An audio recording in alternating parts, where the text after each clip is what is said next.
Hi everyone, my name is Richard Kygell. I wrote this book, Heavenly Tidings from the Afric Muse, The Grace and Genius of Phillis Wheatley, because America needs to know her story. When I tell people that I wrote this new biography of Phillis Wheatley, I get a quizzical look, a raised eyebrow, and maybe, huh? Who? Well, that only shows why we need this new biography of Phillis Wheatley. So here's a look at the life and legacy of Phillis Wheatley. And helping to tell the story is my friend Dania Manderson, an English teacher in the Bronx, and my amazing videographer, Renee Simone. So, who was Phillis Wheatley? She was kidnapped when she was a child from Africa and came to America as a slave. By the time she turned 20, Phillis Wheatley became the most famous African in the world. She was the first person of African descent and only the second woman to publish a book in America. During the War for Independence, she played a significant role that should earn her a place among the founding mothers and fathers of our nation. When this frail little girl set foot in Boston on July 11, 1761, Phillis Wheatley became the only name we know among the untold millions who suffered the horrors of the Middle Passage, whose arrival was documented. Where was Phillis born? And where did she spend the first years of her life? It is impossible to identify exactly where her journey from Africa began. In a poem published in 1774, when she was 21, Phillis wrote longingly of what may be a memory of her African homeland. She named the land of her birth as Gambia and expressed her desire to return. It was the only time she ever mentioned the place where she came from. In fair description are thy powers displayed. In artless grottos, amid the sylvan shade, charmed with thy paintings, how my blossom burns, and pleasing Gambia on my soul returns. One day in July 1761, a new shipment of African slaves had just arrived in Boston. An advertisement from a slave trader caught the eye of Mrs. Susanna Wheatley, 53-year-old wife of the wealthy Boston businessman John Wheatley. Aunt Wheatley was in want of a domestic, a Wheatley relative wrote. She went on board to purchase. In looking through the ship's company of living freight, her attention was drawn to the child, which at once enlisted her sympathies. Owing to the frailty of the child, she procured her for a trifle, as the captain had fears of her dropping off his hands without emolument by death. Once she arrived at the Wheatley home, the first order of business for the new girl was to receive her new name. Susanna Wheatley called her Phillis. That was the name of the ship that carried her from Africa to Boston. The Wheatleys lived in a mansion on the northeast corner of King Street and Mackerel Lane. In today's Boston, that would be State and Kilby Streets. It was one of the finest dwellings in town. It was located in the heart of Boston. Most of what we know about Phillis Wheatley came from Susanna Wheatley's great-grandniece, Margaretta Matilda Odell, whose biography of Phillis appeared in the 1834 edition of Phillis Wheatley's poems. It was written 50 years after her death, and it was the only serious effort by a member of the Wheatley family to share what they knew of the personal history of this extraordinary woman who came to their house as a child. Not long after Phillis Wheatley arrived in Boston, the Wheatley family began noticing something startling about their new slave girl. She soon gave indication of uncommon intelligence, Odell wrote, and was frequently seen endeavoring to make letters upon the wall with a piece of chalk or charcoal. Her master, John Wheatley, said, as to her writing, her own curiosity led her to it. By seeing others use the pen, she learned to write, said Susanna Wheatley, son-in-law, Reverend John Laffer. John Wheatley offered his own testimony to confirm his slave's exceptional abilities. This is what he wrote.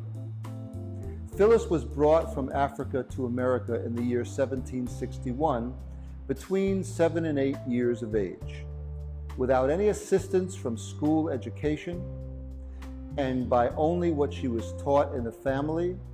She, in 16 months' time from her arrival, attained the English language to which she was an utter stranger before, to such a degree as to read the most difficult parts of the sacred writings to the great astonishment of all who heard her. To their great credit, the Wheatleys established an atmosphere in their home that would support and encourage their gifted young slave as she progressed in reading and writing. Phillis was a precocious child, and the Wheatleys offered her an extraordinary opportunity to develop her talents and interests. Few Bostonians had the luxury of light in their bedrooms, and only the most fortunate had the comfort of warmth during those brutal New England winters. Phillis had both. Despite her legal status as the property of the Wheatleys, she had considerable freedom to pursue her own inspirations in her writing. She was allowed and even encouraged to follow the leading of her own genius, said Odell. But nothing was forced upon her, nothing suggested or placed before her as a lure. Her literary efforts were altogether the natural workings of her own mind. One day, two gentlemen came to visit the Wheatley home. Over dinner, they had told a harrowing tale. They were sailing from Nantucket to Boston when they were overtaken by a ferocious storm and narrowly escaped death. Phillis was there, probably serving dinner, as the men relived their life and death drama. She must have followed every detail, because later on she went up to her room, took out a pen, and wrote a poem to memorialize the event. Susanna Wheatley was so impressed by Phillis's writing that she submitted the poem to a local newspaper. The poem appeared in the Newport Mercury on December 21st, 1767.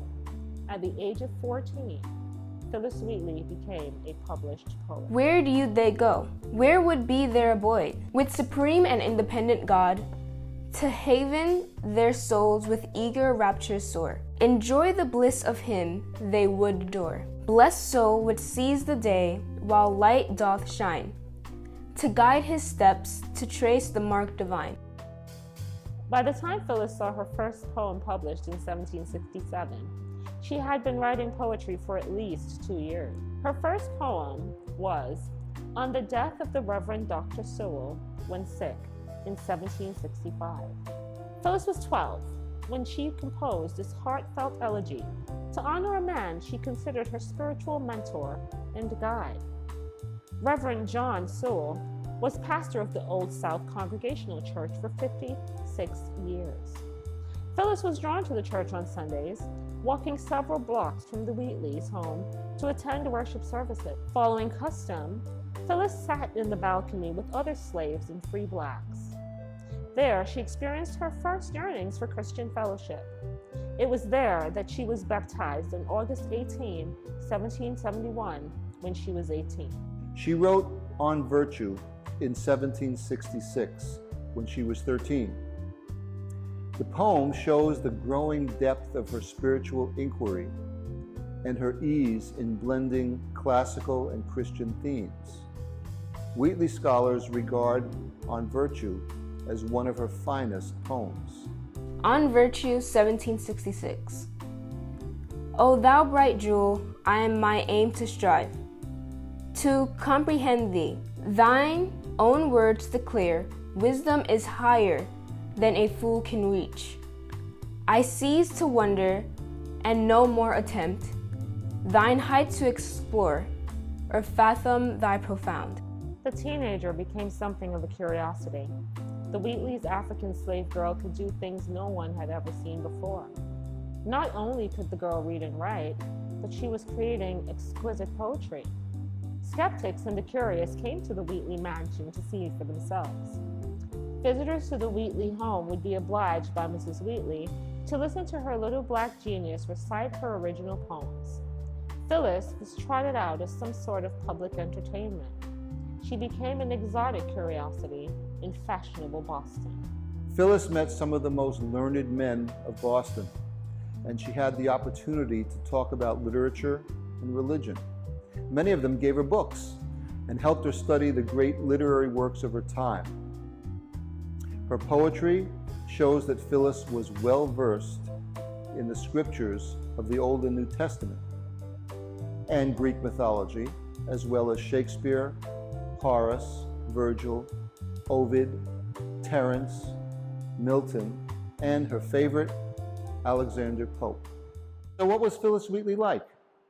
She produced no autobiography. She barely left any record of her thinking, no personal account of her feelings, concerns, hopes, or plans, and her letters offer only the slightest opening to her inner life. We have only her poems that shine a light on the deepest places of her soul. Contemporaries of Phillis Wheatley said, "She was very gentle-tempered, extremely affectionate, humble, modest, unassuming, and dignified.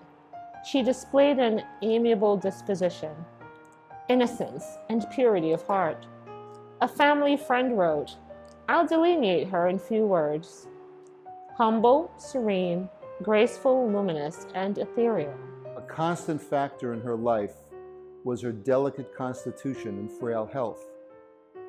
Phillis suffered from chronic asthma and experienced attacks that were severely debilitating and lasted for months at a time. Her condition was so serious that Mrs. Wheatley sent her away from the city to recuperate in the peace and quiet of the countryside.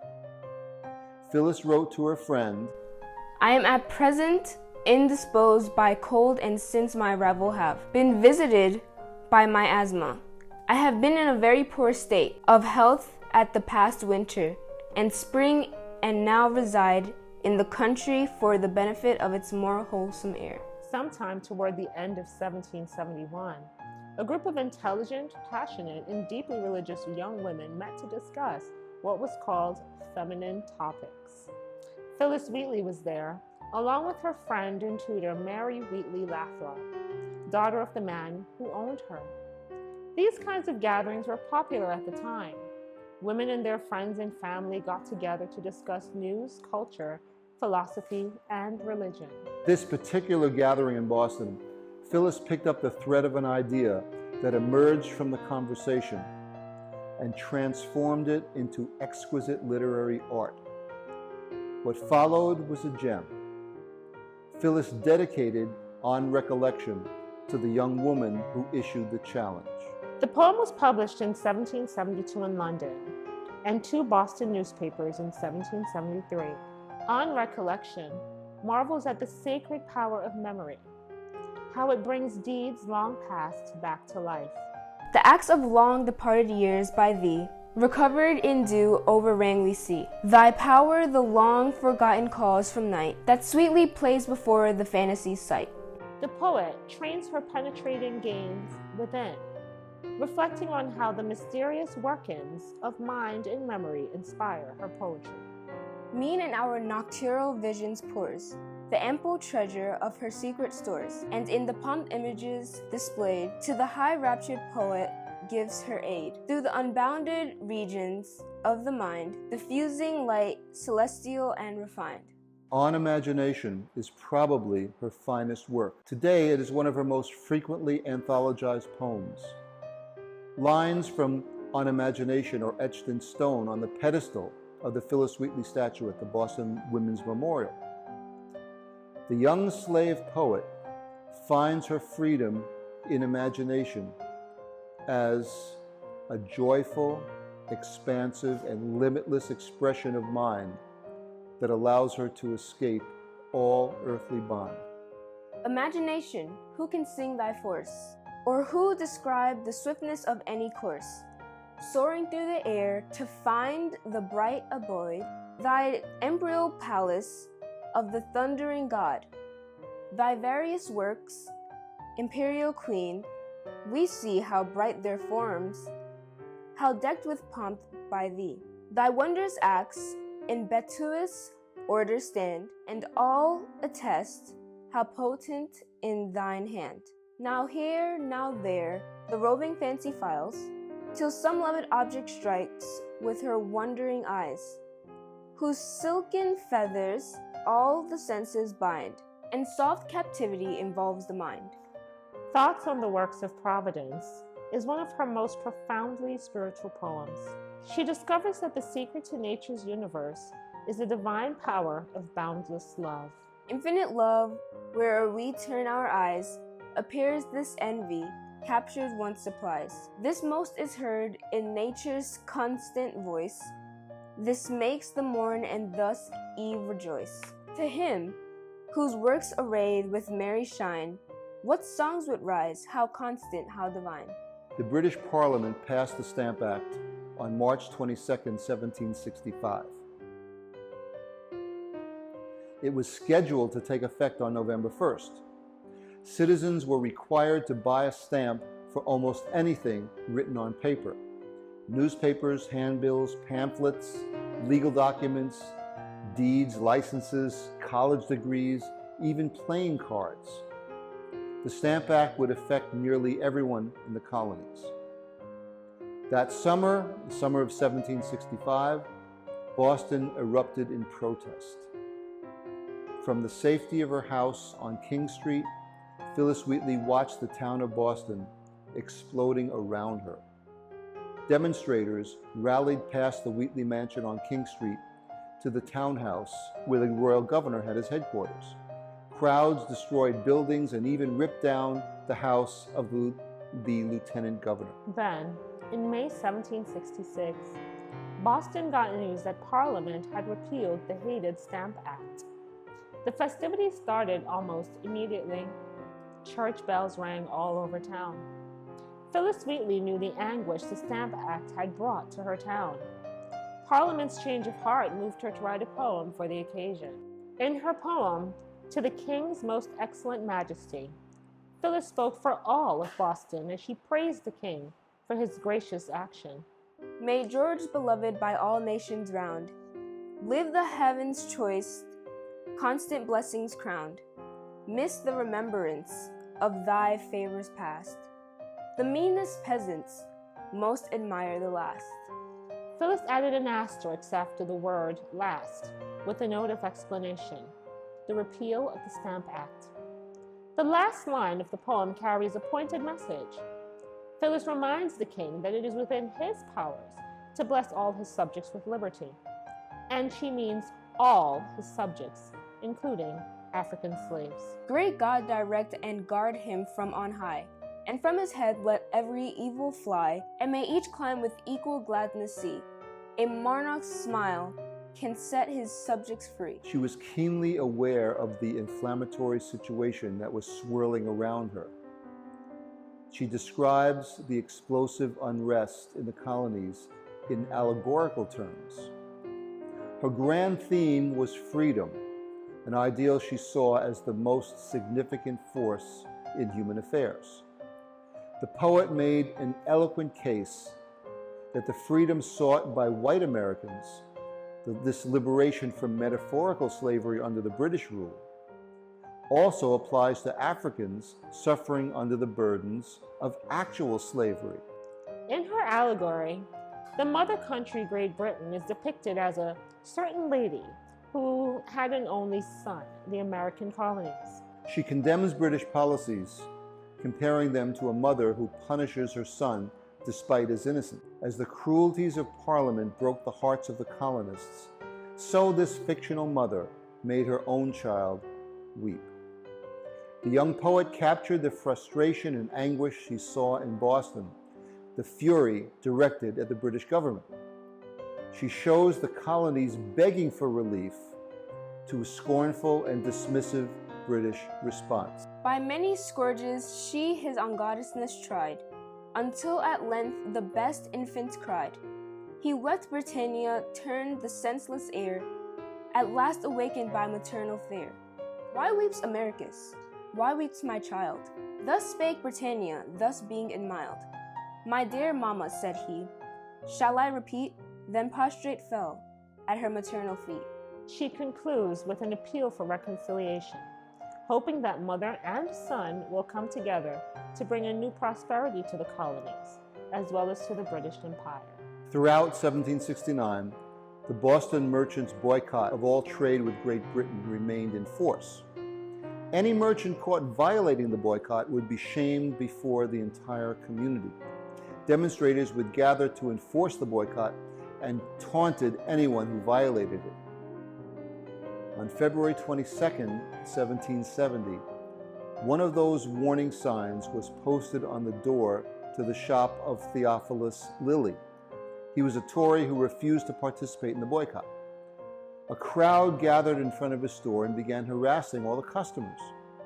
A fellow Tory named Ebenezer Richardson tried to defend him, but the crowd turned on him, then battered him with dirt, stones, and sticks, and chased him all the way back to his house. As the crowd shouted and threw rocks at his house, he grabbed his musket and fired out the window. At that moment, 11-year-old Christopher Sider was bending down to pick up a rock he intended to throw when he was hit. The boy fell badly wounded. Bystanders quickly carried him to safety, but at 9 o'clock that night, he died. The killing of a child unnerved the poet, and she soon put her thoughts on paper. She wrote on the death of Mr. Snyder, murdered by Richardson, to show the cosmic significance in this tragedy. Wheatley gives the boy the sacred honor of becoming the first martyr for the cause. It was the first poem of the Revolution. Following the death of Christopher Sider, Boston was seething. For the past 17 months, the people of Boston had put up with a humiliating military occupation. Angry British troops patrolled the streets, bitterly resenting their harsh treatment by the townspeople who treated them with the vilest scorn at every opportunity. It came to a head on Monday, March 5th, 1770. Phillis was certainly at home in the Wheatley mansion on the corner of King Street and Mackerel Lane, just 2 blocks from the townhouse, where British soldiers faced the fury of a Boston crowd. There was no way she could avoid the alarm bells, the shouting, the mobs, the chaos that ruled the night. Surely she heard the gunfire that left 4 dead in the street and watched people scattering in horror as fleeing crowds ran past her house. It was the deadliest crisis in Boston history. For days afterward, most of the shops shut down in mourning. Now these 4 deaths, a 5th victim who was wounded that night died later, were more than the city could bear.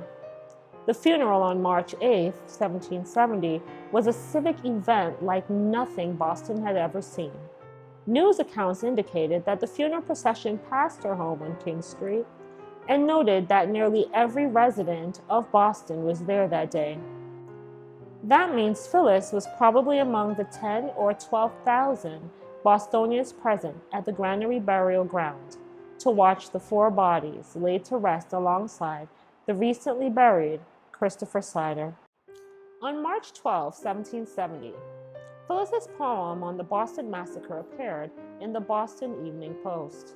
On the Affray in King Street, on the evening of 5th of March, with fire enwrapped, surcharged with sudden death, lo, the poised tube convolves its fatal breath. The flying ball, with heaven-directed force, rids the spirit of fallen course. Lost to their view, surviving friends may mourn, yet on thy pile shall flames celestial burn. Long as in freedom's cause the wise contend, dare to your unity shall fame extend, while to the world the lettered stone shall tell how Caldwell, Attucks, Gray, and Maverick fell. Shortly after the massacre, Boston resident John Adams declared that the 5th of March, 1770, ought to be an eternal warning to this nation. On that night, the foundation of American independence was laid.